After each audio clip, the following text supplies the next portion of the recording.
봉독했던 계시록 16장 1절에서 7절 말씀을 가지고 하나님의 진노의 일곱 대접 이런 제목으로 이제 하나님의 말씀을 나누도록 하겠습니다.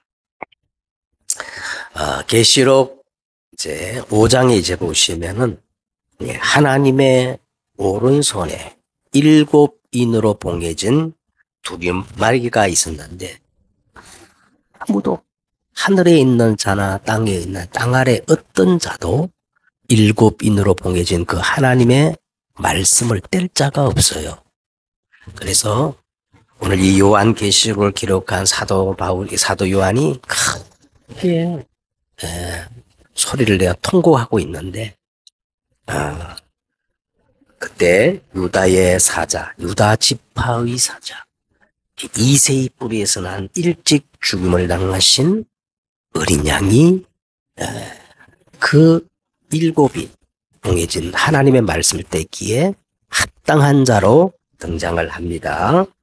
그래서 이 예수 그리스도가 하나하나 그 일곱인으로 임봉된 하나님의 말씀을 이제 하나하나 떼는 그 내용이 요한계시록의 본론이다. 그렇게 여러 번 말씀을 드렸어요.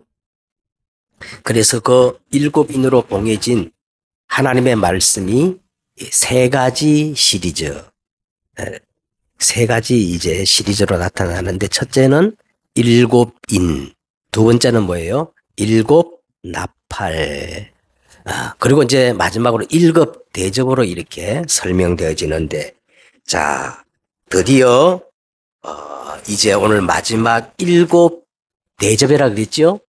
예, 일곱 대접의 재앙이 오늘부터 나오는 내용입니다. 자, 1절을 보시면 또 내가 들으니 성전에서 그랬어요. 그러니까 하나님의 모든 역사는 성전에서, 그렇죠? 이 교회에서 시작되는 겁니다. 그러니까 얼마나 우리가 교회가 중요한지 몰라요. 하나님의 모든 역사는 성전에서 시작되는 것을 볼 수가 있는데 우리는 이 성전에 대한 고정관념이 있어요. 이 성전, 교회 이거를 건물로만 이해하는 경향이 있는데 여기서 말하는 이 성전 교회는 하나님의 나라, 하나님의 통치가 시작되는 곳을 말하는 것입니다. 저와 여러분이 꼭 기억해야 될 것은 하나님이 다스리고 통치하시는 이 하나님의 나라는 반드시 교회와 그 교회 예배로부터 시작된다는 사실입니다. 이건 절대 놓치면 안 돼요. 그래서 여러분이 집에서 가정에서 시간이 허락된다면 가정 예배 드리는 게 좋아요. 혼자서도 그냥 기도보다도 개인 예배 드리는 게 좋습니다. 왜냐? 예배로부터 뭐가 시작되기 때문에요? 하나님이 다스리고 통치하시는 뭐가 시작돼요? 하나님의 나라가 예배로부터 시작되기 때문에 가능하면 여러분 예배를 회복하시는 게 좋습니다.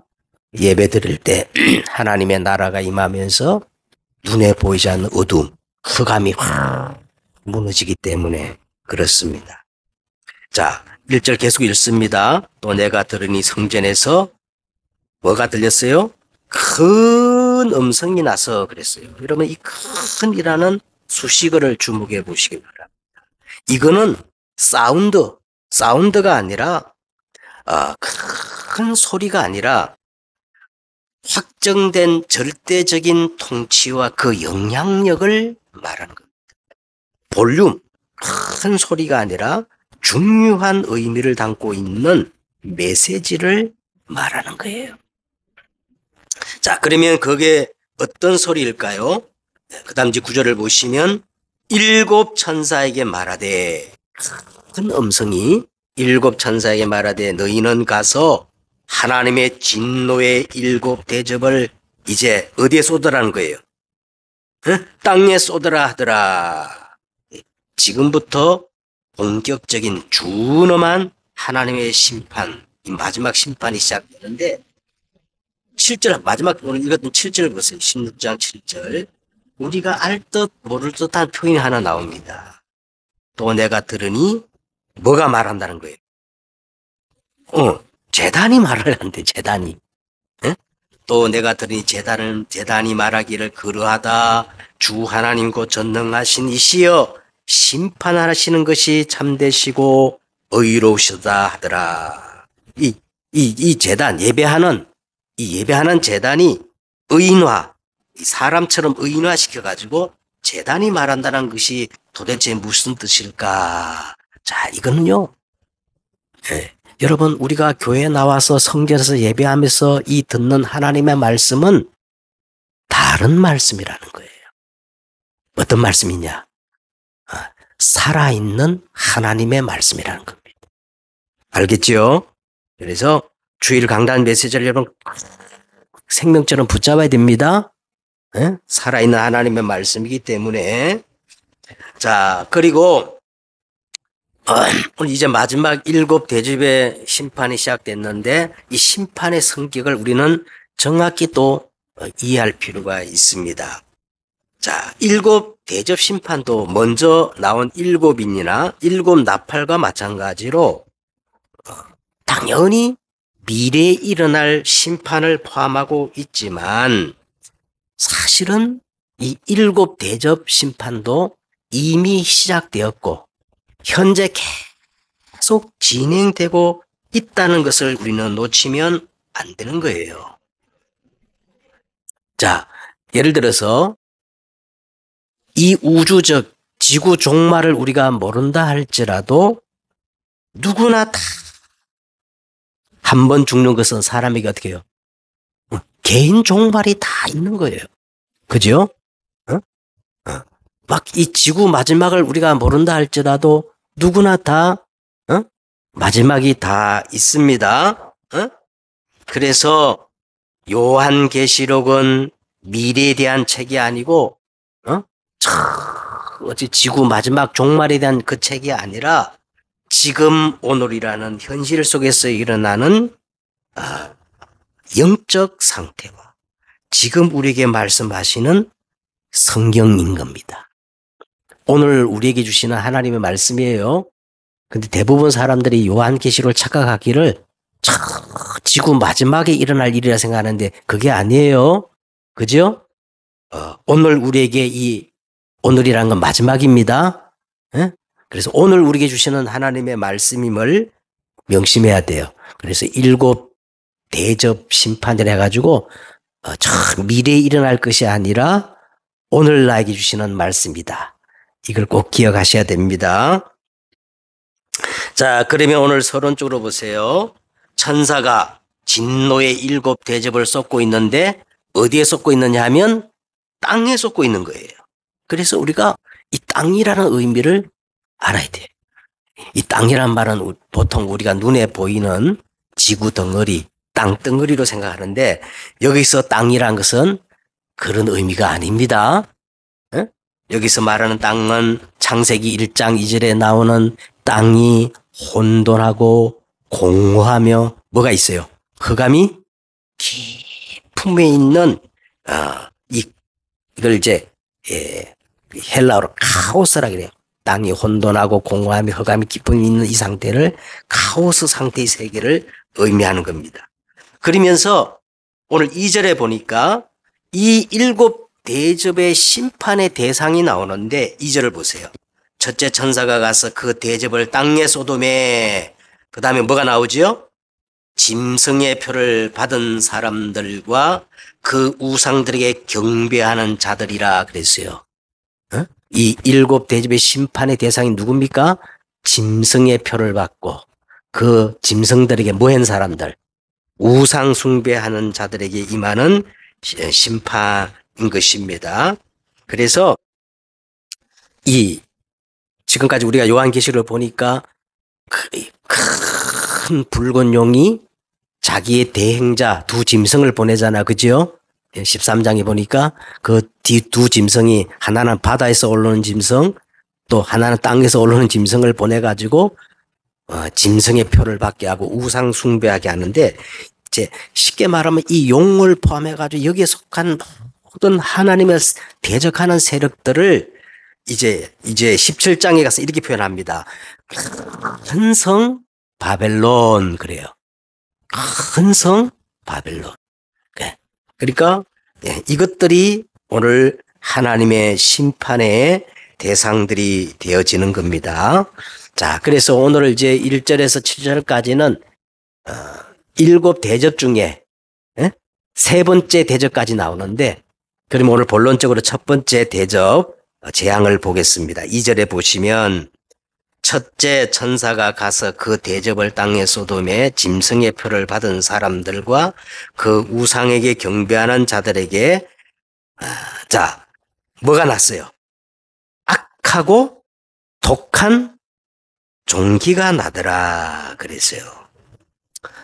첫째 대접의 재앙은 짐승의 표를 받은 자들과 그 우상에 경배하는 자들의 심판인 재앙인데, 이 짐승의 표를 받았다는 것은 어떤 사람들은 바코드 응?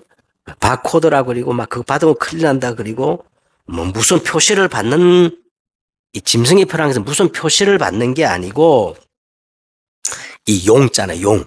용이 누구예요? 마귀, 사단. 이 용의 그걸 이제 짐승이라 그랬는데, 이 용과 짐승의 가치관을 따르고 그 권세에 복종하며 그 정체성과 사상에 참여하는 이 자들을 짐승의 표를 받았다 그렇게 말하는 겁니다. 알겠죠? 그래서 이 짐승의 표를 어디에 받느냐? 이마에 받고 이 오른손에 받았다는다 했는데, 여러분 이 말하는 게 뭐냐면 생각이잖아, 그죠? 사고, 가치관, 정체성을 말하며, 손은 뭐냐? 오른손은 행동, 실천을 말하는 것인데, 생각과 모든 삶의 방향이 짐승에게 종속되어 있다는 뜻입니다. 짐승의 표를 받았다는 말은 모든 생각과 모든 삶의 방향이 누구에게 속해 있다는 거예요? 사단 마귀에게 딱 장악되어 있는 것을 가리켜서 짐승의 표를 받았다 그렇게 말하는 겁니다. 그래서 첫째 대접의 심판의 결과 그 사람들에게 악하고 독한 종기가 나기 시작하는 거예요. 근데 구약 성경이에요. 이 악하고 독한 종기를 독종이라 그러는데 독종 들어보셨죠? 이 독종이 어디에 나오냐면 바로 애굽에 내렸던 10가지 재앙 중에 6번째로 나오는 재앙이 이 독종 재앙이에요. 그래서 이제 오늘 이 7 대접의 심판들을 자세히 보면은 그 모세가 애굽에서 바로 앞에 행했던, 애굽 땅에 행했던 10가지 이 재앙과 거의 일치하는 게 많아요. 이 악하고 독한 종기라는 것은 막 심판하면 금방 죽는 게 아니라, 악하고 이 독한 종기, 다시 말하면 이게 암이 될 수도 있잖아, 그죠? 이런 것들이 생기면 그 심한 고통을 말하는 건데, 이 고통이 꼭 물리적이고 생리적인 고통 이상으로, 자, 이건 뭘 의미하느냐면, 이제 학자들이 그래요. 성경학자들이 이 악한 독종 재앙을 이렇게 말하기를, 하나님을 거부하는 자가 받는 혼란과 무질서의 고통을 의미하는 것으로 학자들이 그렇게 이해를 하고 있습니다. 하나님을 거부하고, 하나님이 어디 있어? 그래서 하나님을 거부하고 자기 마음대로 살아가는 자들의 혼란과 무질서의 그 고통을 의미하는 것인데, 다시 말하면 하나님 없는 인생들이 토해내는 썩은 것들을 이야기하는 것입니다. 왜 이 땅에 저주와 재앙이 끊임없이 오고 악하고 독한 이 종기가 계속 일어날까요? 성경은 그 근본 원인을 밝히기를, 이 땅에 일어나는 모든 문제의 원인 제공자가 따로 있어요. 알겠죠?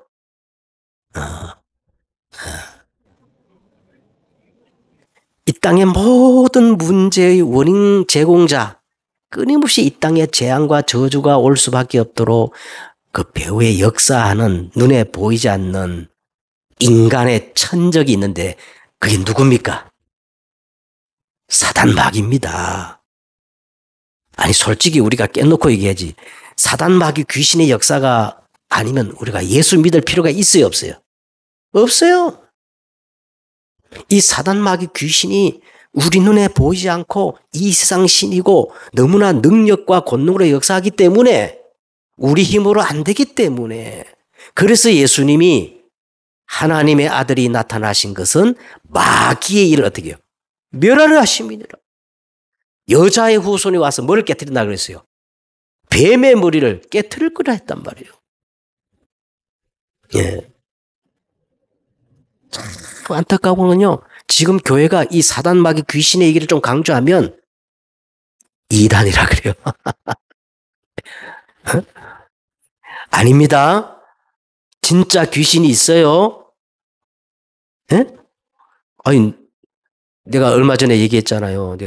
보니까 우리나라에 아주 유명한 정신병 그 의사가 그죠? 텔레비전에 나와가지고 이제 대담을 하는데 그 사회자가 물었어요. 어? 당신은 정말 귀신이 있음을 믿습니까? 물으니까요. 이 정신과 의사가요. 나는 믿지 않습니다. 그래요. 그러나 나는 귀신을 정확히 알고 있습니다. 정확히 알고 있기 때문에 믿을 필요가 없는 거예요. 실제로 역사하니까. 그죠? 그래서 모든 문제의 원인 제공자가 이 사단입니다. 사단. 그래서 이 사단은 끊임없이 인간으로 하여금 타락하게 만들고 죄를 짓게 만들고 범죄하게 만들어가지고 요 죄라는 것을 통해서 끊임없이 재앙과 저주, 악한 독종이 우리에게 막 나타나도록 이렇게 만드는 거예요. 알겠지요? 그래서 인간으로 하여금 끊임없이 하나님을 떠나게 만들어요. 이게 인생 모든 문제의 원인인 겁니다. 그래서 여기에 대한 첫 번째 재앙이라는 거예요.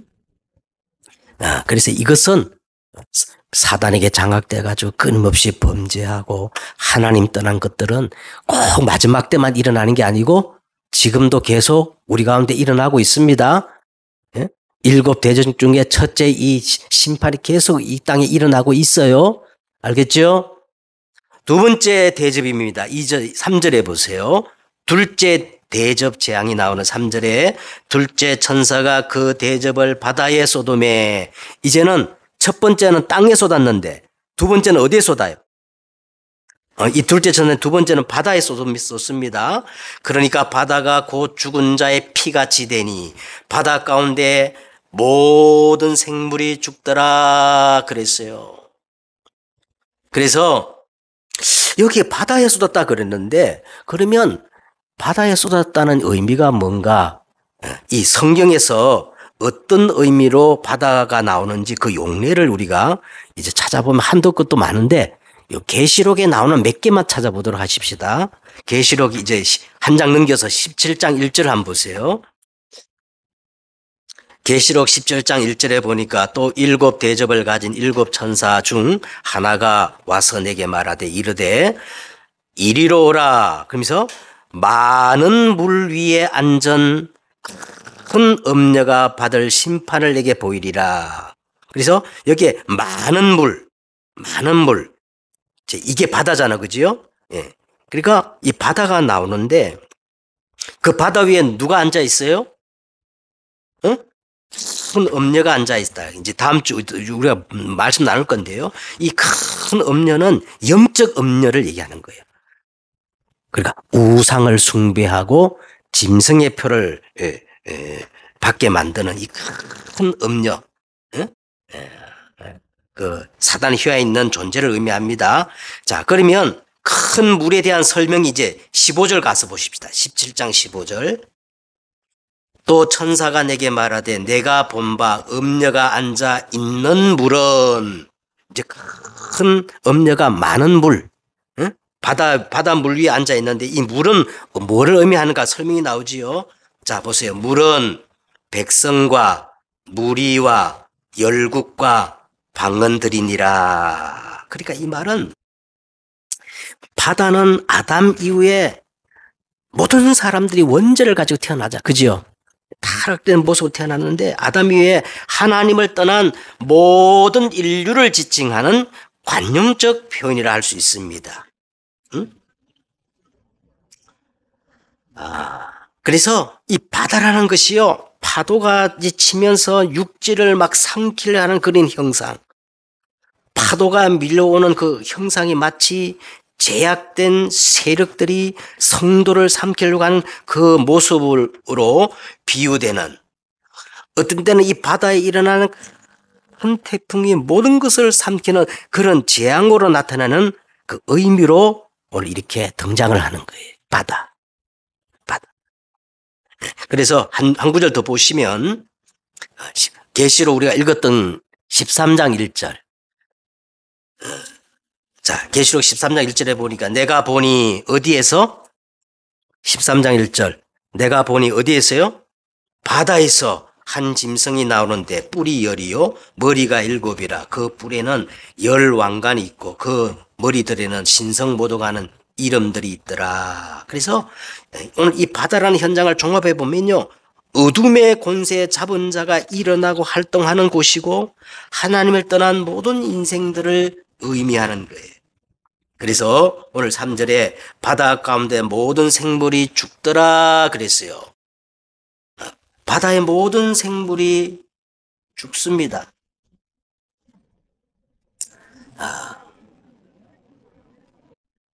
자, 7 재앙의 이 재앙은 마지막 심판이지만 이미 시작되고 지금도 계속 일어나는 재앙인데, 다시 말하면 이 바다의 모든 생물이 죽었다는 말은 하나님을 떠난 불신자의 6가지 상태를 얘기하는 거예요.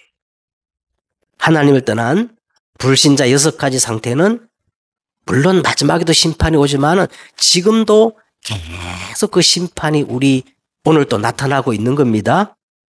하나님을 떠난 불신자들은요, 아담 이후에 태어난 모든 사람들은 그 근본 상태가 어떤 상태냐면 에베소서 2장 1절에 보니까 허물과 죄로 죽어 있는 거예요.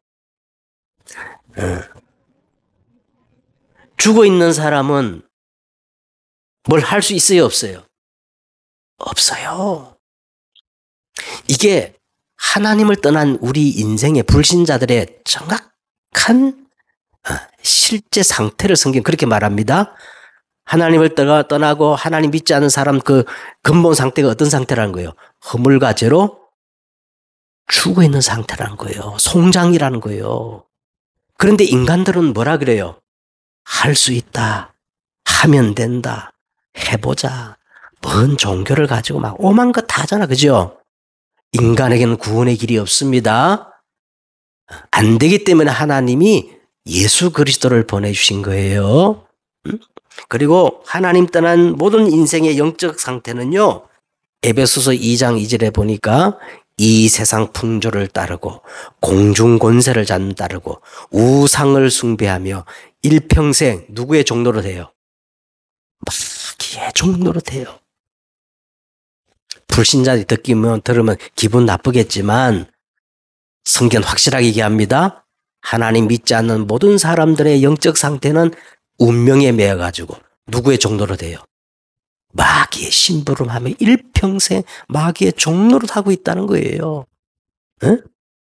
그리고 하나님 떠난 모든 사람들의 그 정신 상태는요, 어릴 때는 철이 없어 모르지만은 한번 살아가 보세요. 살아가면 갈수록 수고하고 무거운 짐을 지게 돼 있어요. 수고하고 무거운 짐을 지게 돼 있어요. 그래서 가면 갈수록 그 짐이 점점 무거워져. 그래가지고 사도행전 16장, 사도행전 10장 38절에 자 이런 말씀이 있습니다. 더러운 귀신에 눌려가지고 일평생 사단에게 눌려 있다는 거예요. 수고하고 무거운 짐을 지고 막 눌리다 이것들이 이제는 느껴져. 정상으로 그래서 불면증이 오는 겁니다. 우울증이 생기는 거예요. 그것들이 다 누구에 눌린다는 증거예요. 사단에게 눌린다는 증거예요. 대인 기피, 대인 공포, 공황장애, 어떤 사람은요 의처증, 의부증. 그래서 막 지금 세상이 전부 정신병 시대예요. 맞아요, 틀려요? 맞아요. 예. 제정신 가진 사람이 없어요, 지금. 다 정신병 시대야. 예. 그리고 우리 육신은 그러면 천년만년 살 겁니까? 예? 천년만년 사는 사람도 어디 있어? 예? 반드시 한계가 옵니다. 사고가 터지고 질병이 터지고. 죽으면 끝나느냐? 어떤 사람은 죽으면 끝난다고 막 자살해요. 그래서 한국이 자살률이 세계 몇 위에다? 한국이 세계 자살률 1위래. 20초마다 뭐 한 명이 죽는다든가? 야, 이거, 예? 근데 여러분, 자살하면 진짜 모든 게 끝날까요? 성경은 안 그래요. 성경은요, 인간의 죽음이란 거는요, 우리 육신과 이 속사람 영혼이 분리되는 거래. 육신은 흙으로 왔기 때문에 흙으로 돌아가셨다 그러죠? 근데 이 속사람 영혼은 하나님의 심판 앞에 서가지고 영원한 멸망, 고통이 이어지는 지옥으로 간다는 거예요. 근데 그뿐입니까? 예. 이 영적 문제는 그대로 자녀들에게 연결돼가지고, 그죠? 가정 문제가 터지고, 자녀들에게 자꾸 안 좋은 일이 생기고, 이렇게 일이 생깁니다. 자, 이런 것들이 두 번째, 대접재앙, 바다에 던져지는 재앙이란 겁니다. 그 다음에 세 번째 재앙을 보세요. 세 번째 대장, 이제 4절에 나오는데, 이 첫째는 땅에 떨어진 재앙이고, 두 번째는 바다에 던져진 재앙이고, 셋째는 또 어디냐? 4절 한번 보세요. 4절에 보니까, 마지막 이제 4절, 셋째 천사가 그 대접을 강과 물, 근원의 소돔에 피가 되더라. 셋째 이제 이 대접 재앙은 어디에 떨어졌어요? 강과 물 근원에 쏟아진 거예요. 아니, 어떤 의미에서는 둘째 재앙, 뭐 바다나, 그 다음에 셋째 재앙, 강과 물이란 건 뭐 다 같은 게 아니냐, 그렇게 싶은데, 차이가 있습니다. 어떤 차이가 있느냐 하면, 여러분, 강은 바다의 근원입니다. 이 강들의 물이 모여가지고 뭐가 되는 거예요? 바다가 되잖아요. 그래서 강과 물의 근원이 죽었다는 것은 근원을 심판하는 거예요. 근본. 이 하나님 떠난 인생은요, 세 가지 근원을 가지고 있어요. 인생의 문제를 해결하려고 인간이 개발하고 이렇게 막 붙잡고 있는 세 가지 근원이 있어요. 그게 뭐냐면, 인간은 하다 안 되니까, 자기 뭘 안 되다 보니까 뭐를 만드느냐? 종교를 이렇게 만든 거예요. 종교. 종교 알지요? 인류의 3대 종교. 그 다음에 또 어떤 사람들은요, 착하게 살면 되겠지 하고 행위를 그렇게 강조해. 어떤 사람은 이제 한 부류는 또 뭐냐? 끊임없이 인간은 과학을 발전시키고 지식을 발전해가지고 바벨탑을 쌓는 이 세 가지 근원이 있는 겁니다. 그런데 그 인간의 노력은 참 좋아. 종교를 만들고 착하게 살면 좋잖아. 그죠? 그리고 막 자꾸 지식을 개발해가지고 말이야. 우리가 얼마나 편리해집니까? 그런데 여기에는 이 근본적으로 해결하지 못하는 한계가 있어요. 첫째, 이 종교는 만약에 여러분 불교나 저 천주교나 만약에 저 이슬람이나 이런 종교가 없다면요, 세상은 무법천지가 될 겁니다. 그죠? 그래서 사람이 막 일말의 양심이 있고 있는 게 뭐냐? 종교심 때문에 그래요. 제가 요번에 한 주간 대만 가가지고 이렇게 말씀을 전하고 왔는데, 대만 가보니까요, 골목마다 이 우상이 있어요. 집집마다 우상이 다 있어. 그래, 대만 사람들은 한국 사람들보다 이 종교심이 너무 깊어요. 그래가지고 솔직히 딱 제가 보니까 한국 사람보다 너무 착하고 순해. 응? 그래서 제가 그분들에게 말씀을 전하면서 그랬어요. 종교는 너무 좋은 거다. 응? 이 종교심을 많은 이 대만 사람 보니까 너무너무 한국 사람보다 진실하고 착한데, 근데 종교는 절대 한 가지를 해결을 못한다. 그게 이제 예수님께서 마태복음 12장 43절과 45절에 말씀하셨는데요. 귀신이, 이 더러운 귀신이 어디에 집을 짓고 있느냐 하면 성경에 보니까 우리 사람 속에 들어와 집을 짓고 있는 거예요. 근데 어느 날 보니까 이 사람이 너무 종교심이 깊어가지고 마음을 청소하고 소재하고 수리하고, 그러니까 아유, 다른 집에 한번 찾아봐야겠다고 이 귀신이 거기에 나와가지고 두루두루 다니며 자기가 있을 걸 찾는데 있을 곳이 있어 없어. 있을 곳을 찾지 못해가지고 에이, 내가 나온 집이 제일 좋다고 가보니까 아니, 마음을 깨끗하게 하고 비고 수리되었거든. 빈집이라. 그래서 야, 나 혼자 있기 뭐 하니까 막 도리어 몇 명의 귀신, 7명의 귀신을 들어가가지고 그거 들어가니까 그 사람의 나중 형편이 전부 다 심하게 되느니라. 이게 종교입니다. 그래서 종교는요, 너무 사람을 착하게 만들고 진실하게 살도록 하지만 귀신, 사단이 갖다 준 영적 문제를 해결하지 못하고 점점 더 가중시킨다고 예수님이 그렇게 비유를 들어 말씀하셨어요. 알겠죠? 그러니까 이 강과 그 물의 근원을 심판한다는 말은 인간의 그 종교 근원을 하나님 심판하신다는 거예요. 그 다음에 사람들이 뭐를 가지냐, 열심히 착하게 살고 선하게 살면 되는 줄 알지만은 여러분 이사야 64장 6절에 보니까 인간의 의라는 거, 인간의 이 착한 행위란 거는요, 태양 앞에 선 촛불과 같은 거예요.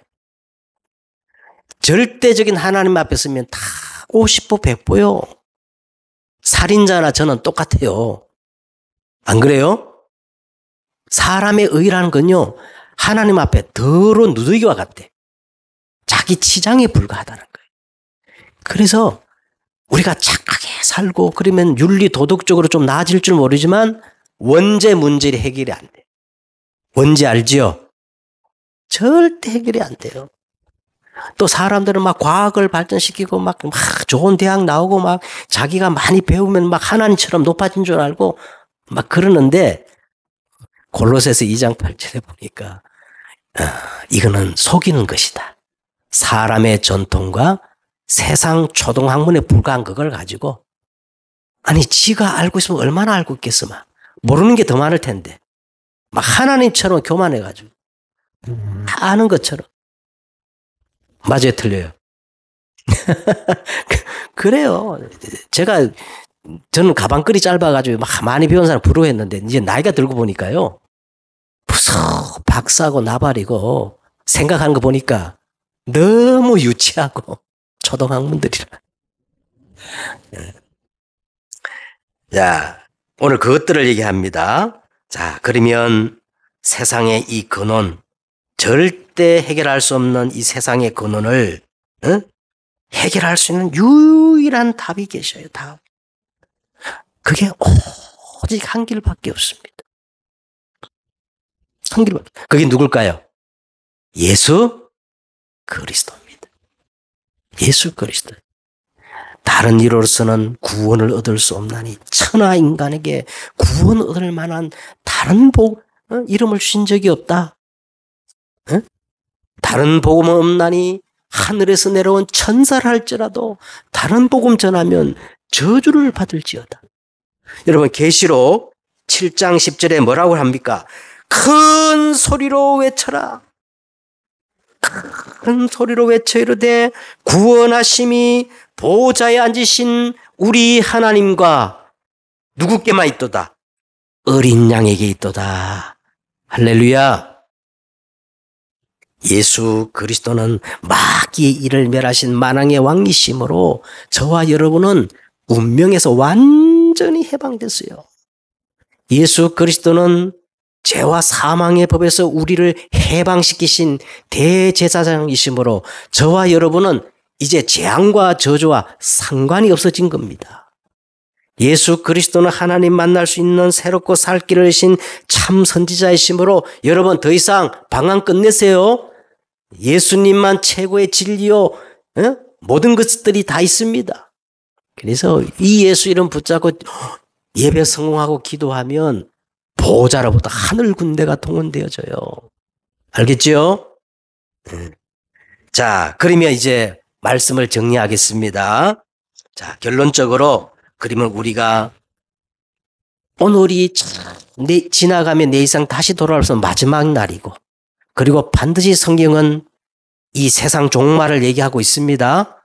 그러면 우리가 정말 하나님 앞에 설 때 그거를 바라보면서 우리가 어떤 삶을 살아야 하느냐, 다 로마서 여러분 12장을 펴시기 바랍니다. 로마서 12장은 거기에 대한 답을 우리에게 주는 말씀이에요. 로마서 12장 다 폈어요? 자, 로마서 12장에는요, 우리가 어떻게 이 종말론적인 성도의 삶을 살아야 되느냐, 4가지를 얘기하고 있는데, 첫째는 예배를 말씀하고 있습니다. 예배. 12장 1절에 보니까, 그러므로 형제들아, 내가 하나님의 모든 자비하심으로 너희를 권하노니 너희 몸을 하나님이 기뻐하시는 거룩한 산제사로 드리라. 이는 너희가 드릴 영적 뭐라 그랬어요? 예배니라. 그러면서 2절에 너희는 이 세대를 본받지 말고 오직 마음을 새롭게 함으로 변화를 받아 하나님의 선하시고 기뻐하시고 온전한 뜻이 무엇인가를 분별하도록 하라. 마땅히 생각할 그 이상의 생각을 품지 말고 오직 하나님께서 각 사람에게 나눠주신 믿음의 분량대로 지혜롭게 생각해라. 그렇게 예배를 강조합니다. 그죠? 예배가 제일 중요해요. 그래서 두 번째는 예배를 우리가 성공하기 위해서 두 번째는 뭘 해보게 되느냐? 교회가 중요하다는 거예요. 4절부터 보십시다. 4절. 우리가 한 몸에 많은 지체를 가졌으니 모든 지체가 같은 기능을 가진 것이 아니요 이와 같이 우리 많은 사람이 그리스도 안에서 한 몸이 되어 서로 지체가 되었느니라. 6절 8절. 우리에게 주신 은혜대로 받은 은사가 각각 다르니 받은 은사대로 교회를 섬기라 그럽니다. 교회. 그 다음에 세 번째는 사랑이 최고라는 거예요. 네. 믿음, 소망, 사랑 중에 그 중에 뭐가 최고라고요? 사랑이 최고. 그게 이제 오늘 9절부터 13절에 나옵니다. 9절부터 보세요. 사랑에는 거짓이 없나니 악을 미워하고 선에 속하라. 형제를 어떻게 하고? 형제를 사랑하여 서로 우애하고 존경하기를 먼저 하여 부지런하여 게으르지 말고 열심히 품고 주를 섬기라. 소망 중에 즐거워하며 환난 중에 참으며 기도에 항상 힘쓰며 성도들의 쓸 것을 공급하여 손 대접하기를 힘쓰는 이게 사랑이 최고라는 거예요. 여러분 무엇보다도 사랑하시기 바랍니다. 자꾸 사랑해야 죽을 때 후회 안 해요. 사랑 안 하면 나중에 다 죽을 때 후회. 아이고 우리 자식들에게 잘할 걸, 우리 와이프에게 잘할 걸 후회합니다. 열심히 사랑하세요. 그러니까 사랑이 최고라는 거예요. 그 다음에 마지막으로 있잖아요. 모든 것을 하나님의 절대 주권에 맡기라는 거야. 그게 14절부터 21절입니다. 모든 것을 누구께 맡기라고요? 하나님께. 자 보세요. 14절 보세요. 너희를 핍박하는 자를 축복하라. 축복하고 뭐 하지 말라? 저주하지 말라. 막 나에게 막 자꾸 이렇게 피해를 주는 그런 사람들 우리는 막 냅다 그냥 막 저주하잖아. 그죠? 막 쌍욕을 해가면서. 그죠? 그러지 말고 나를 핍박하는 자를 축복해라. 축복하고 저주하지 말라. 즐거워하는 자들과 함께 즐거워하고 우는 자들과 함께 울라. 그리고 16절에 보세요. 서로 마음을 같이하여 높은 데 마음을 두지 말고 도리어 낮은 데 처하며 스스로 지혜 있는 채 하지 말라. 아무에게도 악으로 갚지 말고 모든 사람 앞에서 선한 일을 도모해라. 할 수 있거든 너희로서는 모든 사람과 더불어 어떻게 해요? 화목해라. 19절 보세요. 내 사랑하는 자들아 너희가 친히 원수 갚지를 말고 하나님의 진노하심에 맡기라. 기록되었으되 원수 갚는 것이 내게 있으니 내가 갚으리라 주께서 말씀하시니라. 그러면서 20절 원수가 줄이거든 어떻게 하라고? 원수가 줄이거든 어떻게? 먹이고 목마르거든 마시게 하라. 그리함으로 내가 숯불을 그 물 위에 쌓아 놓으리라. 21절 다 같이 하겠습니다. 시작. 악에게 지지 말고 선으로 악을 이기라. 똑같이 다 되지 말라는 거예요. 알겠지요? 이 말은 하나님이 살아계시니까 하나님이 다 알고 계시니까 하나님 앞에 다 맡기라는 거예요. 할렐루야. 이것이 정말 마지막을 살아가는 성도의 삶이라는 겁니다. 꼭 집에 가셔서 로마서 12장을 읽어보시길 바랍니다. 꼭 그렇게 하시길 바랍니다. 기도하겠습니다. 하나님, 오늘 7 대접 재앙이 미래에 일어날 사건이 아니고 이미 시작되었고 지금도 현재 진행되고 있음을 우리가 알고 하나님 7 대접 재앙 속에 저 몸부림치고 죽어가는 영혼들에게 생명의 복음을 전가하는 저들이 되어지게 하옵소서. 예수 그리스도의 이름으로 기도드렸사옵나이다. 아멘.